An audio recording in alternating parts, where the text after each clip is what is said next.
आपका आयतन के आधार पर विश्लेषण किया गया है एक फ्यूल सैंपल का। ये एक फ्यूल सैंपल दिया गया है, उसको बर्न, उसमें कुछ एलिमेंट दिए गए हैं और साथ में क्या करा गया है कि वास्तविक वायु की गणना करनी है। तो ये जो विश्लेषण है ये हमारा आयतन के आधार पर है। इसका पता हम कर सकते हैं कि सबसे पहले ऊपर की लाइन में ही ठीक लिखा हुआ है, अदरवाइज यहाँ पर भार की जगह यानी किलो केजी की जगह आपको यहाँ पर आयतन दिया जाता है, मीटर क्यूब में यूनिट दी जाती है। तो अब हम सबसे पहले देखिए हमारे पास कुछ एक सैंपल दिया गया है कि एक गैसीय ईंधन का आयतन विश्लेषण निम्न प्रकार प्राप्त हुआ। कितना है? कार्बन मोनोऑक्साइड हमारे पास कितना है? 55% है। कार्बन डाइऑक्साइड 8% है। हाइड्रोजन आपके पास 0.03% और आपके पास मीथेन है 3%। शेष आपके पास नाइट्रोजन है। क्लियर? 1 घन मीटर ईंधन के लिए देखिए यहाँ पर दिया गया है 1 घन मीटर ईंधन। ऊपर की लाइन को अगर हम छोड़ भी दें तो यहाँ सीधा लिखा हुआ है 1 घन मीटर ईंधन यानी 1 मीटर क्यूब फ्यूल दिया गया है। या अगर जैसा कि हमने न्यूमेरिकल किया था भार के आधार पर, तो यहाँ पर दिया जाता 1 केजी ईंधन। तो ये अंतर हम क्वेश्चन में पता कर सकते हैं जब हमारे एग्जाम में पूछा जाए तो 1 घन मीटर या 1 केजी। ठीक है, तो अगर वो केजी के बारे में बात कर रहा है तो वो भार के आधार पर करना है, अगर वो घन मीटर के आधार पर बात कर रहा है तो वो आयतन के आधार पर विश्लेषण कर रहा है। साथ ही साथ दिया गया है कि 1 घन मीटर ईंधन के लिए आवश्यक न्यूनतम वायु तथा वास्तविक वायु की गणना कीजिए। यानी यहाँ पर एक्सेस एयर यानी अतिरिक्त वायु का भी टर्म इंक्लूड है क्वेश्चन में। क्लियर है? तो सबसे पहले हम देखेंगे कि हमें डेटा क्या क्या दिया गया है। डेटा हमारे पास है कार्बन मोनोऑक्साइड की मात्रा, CO की मात्रा हमारे पास कितनी है? 55%। तो अगर हम इसे मीटर क्यूब में करें, 1 घन मीटर ईंधन दिया गया है तो हमारे पास कितना आ जाएगा? 0.055 मीटर क्यूब। क्लियर? इसी तरीके से कार्बन डाइऑक्साइड की मात्रा 8%, तो हमारे पास मीटर क्यूब के अंदर कितना आ गया? 0.8 मीटर क्यूब। जो मात्रा है दैट इज 8%। और हम कह सकते हैं कि यहाँ से हमारे पास मीटर क्यूब में क्या मात्रा है? 0.08 मीटर क्यूब। इसी तरीके से अगर हम बात करें हाइड्रोजन की मात्रा की, तो हाइड्रोजन की जो मात्रा है हमारे पास दैट इज 0.03% और we can say that 0.0003 metre cube hydrogen है हमारे पास। साथ ही साथ अगर हम मीथेन की बात करें तो CH4 की मात्रा कितनी है? 3%, यानी हम यहाँ से कह सकते हैं 0.03 मीटर क्यूब। और शेष आपके पास नाइट्रोजन है। तो देखिए इसमें नाइट्रोजन और कार्बन डाइऑक्साइड दो ऐसे एलिमेंट हैं जो कि नॉन कंबस्टिबल है यानी अज्वलनशील है, यानी इनसे इनके जलाने से हमें कोई ऊष्मा प्राप्त नहीं होगी। तो इनका विश्लेषण हम जब करेंगे तो हम इन्हें इग्नोर कर देंगे। इग्नोर का मतलब है इनको हम नेग्लेक्ट कर देंगे, इनकी मात्रा की हम गणना नहीं करेंगे अपने क्वेश्चन के अंदर। क्लियर है? इसके साथ ही अब हमें देखना है कि कार्बन मोनोऑक्साइड की जो दहन इक्वेशन है वो क्या होती है। कार्बन डाइऑक्साइड हमें इग्नोर करना है, हाइड्रोजन और आपका मीथेन। तो देखिए सबसे पहले कार्बन मोनोऑक्साइड का दहन देखते हैं। कार्बन मोनोऑक्साइड के दहन के लिए हमारे पास क्या है? कार्बन मोनोऑक्साइड ऑक्सीजन की उपलब्धता में आपको कार्बन डाइऑक्साइड देगा। ठीक है, इसको अगर हम बैलेंस करें तो ये बैलेंस हो जाती है। तो अब देखिए क्योंकि हमारा जो विश्लेषण है वो आयतन के आधार पर है, तो आयतन के आधार पर अगर बात करें तो 2 यूनिट कार्बन मोनोऑक्साइड को दहन करने के लिए हमें कितनी 1 यूनिट ऑक्सीजन की आवश्यकता पड़ रही है। तो हम यहाँ से कह सकते हैं कि 1 मीटर क्यूब कार्बन मोनोऑक्साइड के दहन के लिए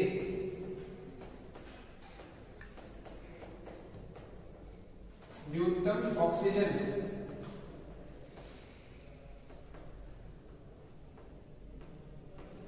कितनी होगी हमारे पास? 0.5। समझ में आया? 2 यूनिट के लिए 1 चाहिए, तो 1 के लिए कितना चाहिए? 1/2 यानी 0.5 मीटर क्यूब। अब हमारे पास क्वेश्चन में कितना दिया गया है?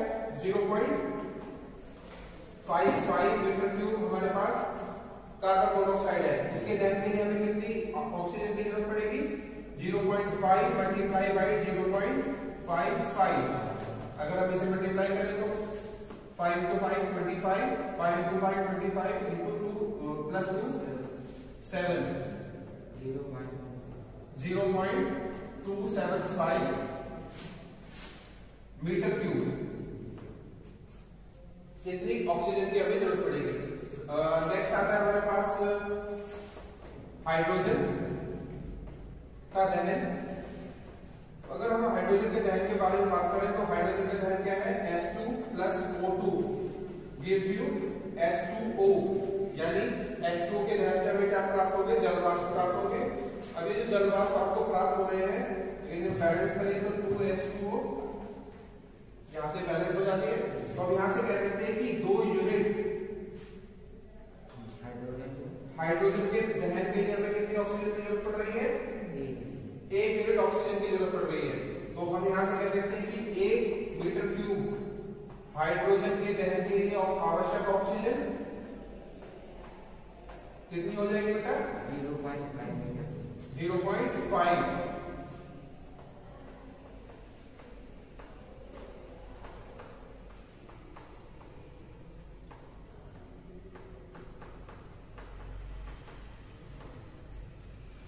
अब हमारे पास हाइड्रोजन अवेलेबल कितना है क्वेश्चन में? 0.003 मीटर क्यूब। तो 0.0003 मीटर क्यूब हाइड्रोजन के दहन के लिए आवश्यक ऑक्सीजन कितनी हो जाएगी? 0.5 मल्टीप्लाई बाई 0.0003 मीटर क्यूब। इसको मल्टीप्लाई करेंगे तो 15 1 2 3 4 5 प्लेस बाद आपका दशमलव आ जाएगा। क्लियर? ये इतना मीटर क्यूब आ गया आपके पास। अब हमारे पास तीसरा एलिमेंट है कार्बन डाइऑक्साइड, हमने इग्नोर कर दिया ऑलरेडी। हमारे पास है मीथेन। मीथेन का अगर हम दहन की बात करें तो मीथेन का दहन है हमारे पास CH4 को जलाने के लिए हमें ऑक्सीजन की जरूरत पड़ेगी CH4 plus O2। देखिए मीथेन के दहन से हमें 2 एलिमेंट प्राप्त होते हैं, एक कार्बन डाइऑक्साइड और दूसरा आपका जल वाष्प यानी जल। CH4 से हमें मिलेगा CO2 plus H2O। इसको अगर हम बैलेंस करें तो हमारे पास ऑक्सीजन के 4 पार्ट हैं।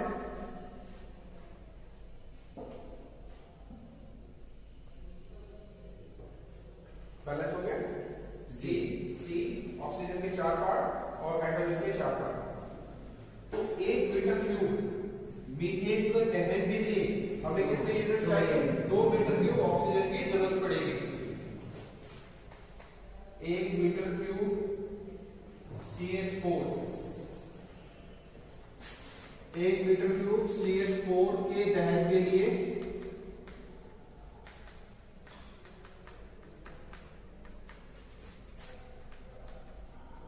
आवश्यक ऑक्सीजन कितना हो गया बेटा? ये हो गया हमारे पास 2 मीटर क्यूब। क्लियर? हमारे पास मीथेन कितना है? 3% है यानी 0.03 मीटर क्यूब मीथेन के दहन के लिए कितना चाहिए हमें? 2 मल्टीप्लाई बाई 0.03 यानी 0.06 मीटर क्यूब। कोई बात नहीं, चल रहा है अभी। ठीक है, चलने दो। इसके बाद क्या है? अब हमारे पास सारे एलिमेंट आ गए हैं। शेष नाइट्रोजन भी नॉन कंबस्टिबल है तो उसकी भी हमें जरूरत नहीं पड़ेगी। तो हमारे पास कुल न्यूनतम ऑक्सीजन की मात्रा, सारे जितनी भी ऑक्सीजन आएंगे हम इनको सबको ऐड कर देंगे। न्यूनतम ऑक्सीजन की मात्रा कितनी आ जाएगी? 0.275 प्लस 0.0015 प्लस 0.06। बाकी कोई एलिमेंट हमारे पास कंबस्टिबल नहीं है तो यहां से हमारे पास ऑक्सीजन की मात्रा आ जाती है 0.0275 प्लस 0.0 0.015 प्लस 0.06, ये इतनी न्यूनतम वायु हो गई। अब ये न्यूनतम वायु हमें वायुमंडल से मिलेगी, तो हमें आयतन के आधार पर अगर हम बात करें तो आयतन के आधार पर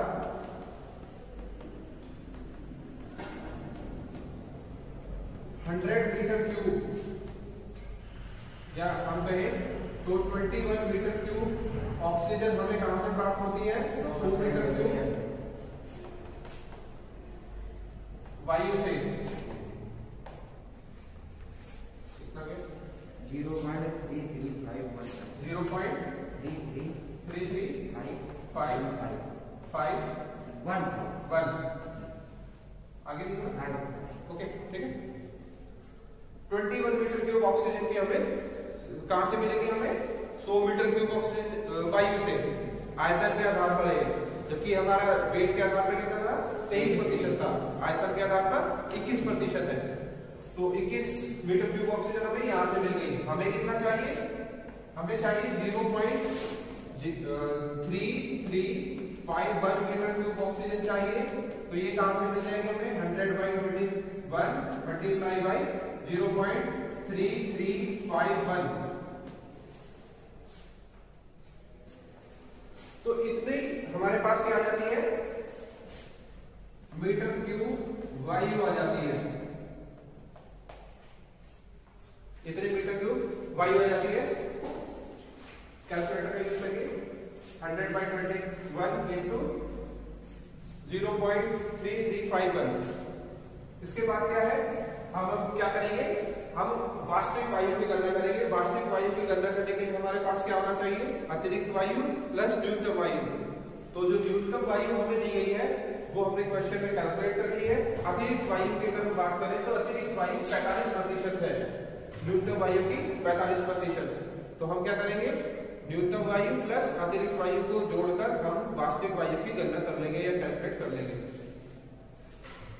यस, तो न्यूनतम वायु हमारे पास आ जाती है, हमारे पास 33.515।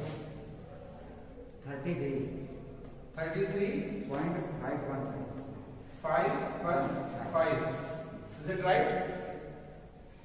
कैलकुलेट करो बेटा। सही, इतने मीटर क्यूब वायु हमें मिल गई। अब देखिए अतिरिक्त वायु क्या है? अतिरिक्त वायु है 45%। 45% किसका?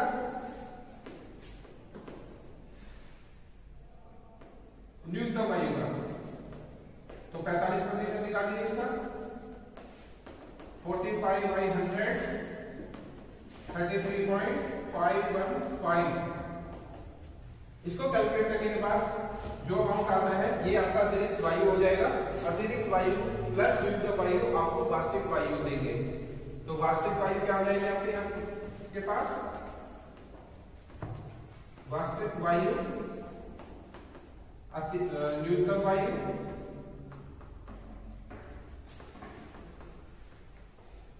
प्लस अतिरिक्त वायु।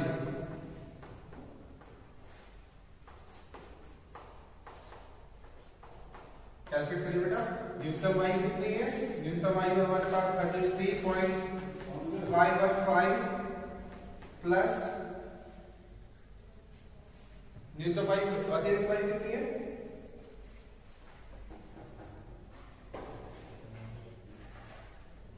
कैलकुलेट करिए बेटा ये क्वेश्चन।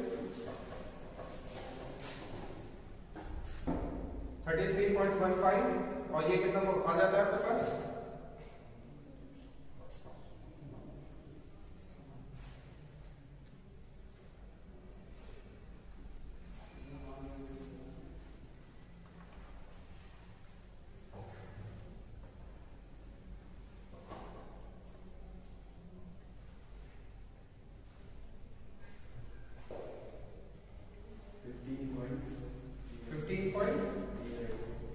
15.08 metre cube. इन दोनों को हम जोड़ देंगे। 33.515 प्लस 15.08 कितना गया ये? 596 5.84 मीटर क्यूब। तो इस तरीके से हमने क्या किया, एक क्वेश्चन डिस्कस किया जिसमें हमारे पास क्या दिया गया है, एक विश्लेषण किया गया है आयतन के आधार पर carbon monoxide, carbon dioxide, hydrogen, CH4, इन सब की दहन इक्वेशन देखी। इन सब की दहन इक्वेशन से हमें क्या मिला, न्यूनतम ऑक्सीजन मिली। न्यूनतम ऑक्सीजन हमें कहां से मिलेगी, वायुमंडल से मिलेगी। तो न्यूनतम वायु की हमने गणना कर ली है यहाँ पर। तो के लिए न्यूनतम वायु हमारे पास कितनी आ गई,